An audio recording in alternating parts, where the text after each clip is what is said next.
Hi guys, my name is Nikki, aka the Dragon Queen, and today I'm here with my February wrap-up. Now, it is like 5 o'clock in the morning, it's 5:30 in the morning, so if I sound tired, it's because I am. Anyway, this month I read a total of 15 books and a grand total of 4,555 pages. That brings my total for the year to 30 books and a total of 9,414 pages. I'm going to go through the books in the order that I read them and tell you the star rating. The first book I read was Unhinged by A.G. Howard. This is book 2 in the Wonderland series, I think. Oh, Splintered novel series by A.G. Howard. I gave this book 5 out of 5 stars. The second book I read was Sarah's Key by Tatiana de Rosnay. This book was a gift and part of my Pop Sugar 52 book challenge. I gave this book 4 out of 5 stars. The next book I read was a borrow from the library, and that was Water for Elephants by Sarah Gruen, and I gave that book 3 out of 5 stars. The fourth book I read, which was also part of my Pop Sugar 52 book challenge, was Secondhand Souls by Christopher Moore. I gave this book 4 out of 4 stars. The next book I read was Graceling by Christian Cashore, and I borrowed it from the library, and I gave this book 5 out of 5 stars. The next book was a graphic novel I was given on NetGalley for review, and that was The Baker Street Peculiars by Roger Langridge.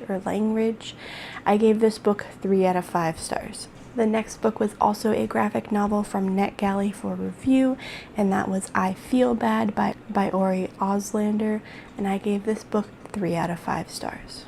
The next book was an ebook I purchased last year, and that is Fangirl by P. Maturin and Danielle James, not Fangirl by Rainbow Rowell, and I gave this book 4 out of 5 stars. The next book I read was one that I already owned and part of my Pop Sugar 52 book challenge, and that was Speak by Lori Hulse Anderson, and I gave this book 5 out of 5 stars.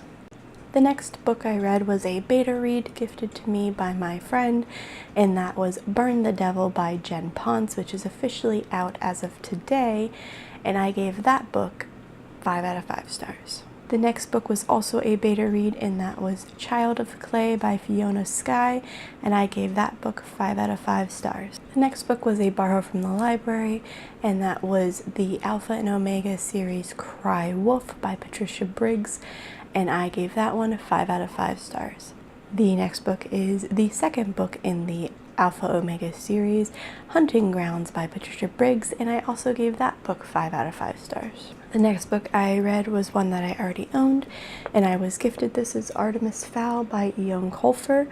I gave this book 4 out of 5 stars. The last book I finished was a purchase of this year, one that I borrowed from the library but then eventually purchased because I ran out of time, and that was The Woman in Cabin 10 by Ruth Ware, and I gave that book 5 out of 5 stars. The book that I'm currently reading but did not finish, I got 325 or 352 pages in of 429, is Zodiac by Romania Russell. So far I'm thoroughly enjoying it, but unfortunately I was not able to finish it last month, or for the month of February.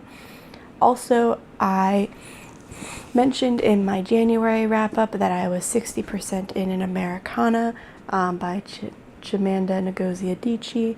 I did decide to DNF this at 60% because it wasn't holding my interest anymore. So it's no fault of its own. I was just not feeling like reading it. So I didn't count this towards this month. It technically counts towards last month, even though it was on my finished stack for this month. So those are all the books I read this month. The total was 15 books. 16 if you count Zodiac, since I am 75% through with it. but I think overall I did fairly well. I am currently on Zodiac, will be my 9th book for the Pop Sugar Challenge, and it's week 9 now when I'm recording this, so I'm on top of it for the Pop Sugar Challenge. In total of the books that I own physical copies of, most of the books were ones I owned already but prior to 2017. So out of 22 books out of 30, I previously owned 17 of them. As for books that I own versus books that I borrow, I'm currently at 16 books that I physically own copies of, or ebook copies or audiobook copies, and 14 that I borrowed from either NetGalley, the library, through Overdrive, or Beta Reads. So overall, I'm very, very happy with this. I have read a total of 17 books off of my shelf this year so far, and that's an achievement for me. I have bought a lot of books, and I'm putting a book haul up soon, but I haven't replaced every book that I've read, so still an improvement. And I think I'm doing really well so far with almost 9,000 or with almost 10,000 words this year and 15 books a month. So that's a book every 2 days, give or take, which sounds about right. Like I think I've read every day, but I went like 3 days this month without reading, but it was mostly because I was distracted, not that I wasn't feeling it. I think the biggest reason why I'm doing so well still, for me at least, is that I am not forcing myself to read anything I'm not interested in. For example, A Woman in Cabin 10 was not holding my interest at first in ebook form. So I borrowed it from the library. It came a little too early because it was on hold, and it came when I was in the middle of reading something else. So I started reading it, but I was like, I don't really feel like reading that. And I only had 3 days left, I think. And the problem with a lot of these books, I will mention, are audiobooks. Anything I borrow from the library is an audiobook. Anything from NetGalley is an ebook, and then most of the rest are physical copies. But I listen to the audiobooks while I'm working. And the problem for me is that if I'm not 100% feeling a book, then I won't be able to sit down, and I'm usually doing 1 or 2 books at a time. So I had a physical book, like, right, for example, so yesterday I was reading Zodiac, but I was listening to A Woman in Cabin 10. I finished A Woman in Cabin 10 on audiobook throughout the day. Like, I started it in the morning, and then I finished it by time I went to my yoga class at 5.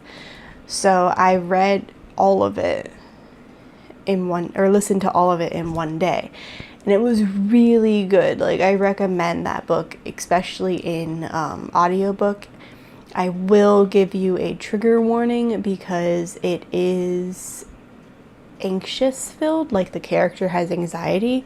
So I felt like it was triggering my anxiety a little bit because it was really well written, but that's kind of a sign of a good author if they can make you feel the emotions of the characters. So there is that. But honestly, the biggest reason why I'm doing so well is because of audiobooks. I think 7 of the 15, so half of the books were audiobooks, and most of those, if not all of them, I listened to while I was working. All but one of my audiobooks were borrows from the library, so I don't really plan ahead with that one. The Alpha Omega series, for example, I hadn't intended to read that. I was talking to a friend who mentioned that they were really good, and when I was scrolling through the list of available books, that one came up. So I was like, oh, okay, let me listen to that. And then I fell in love with it, and then thankfully the next day they had book 2 available.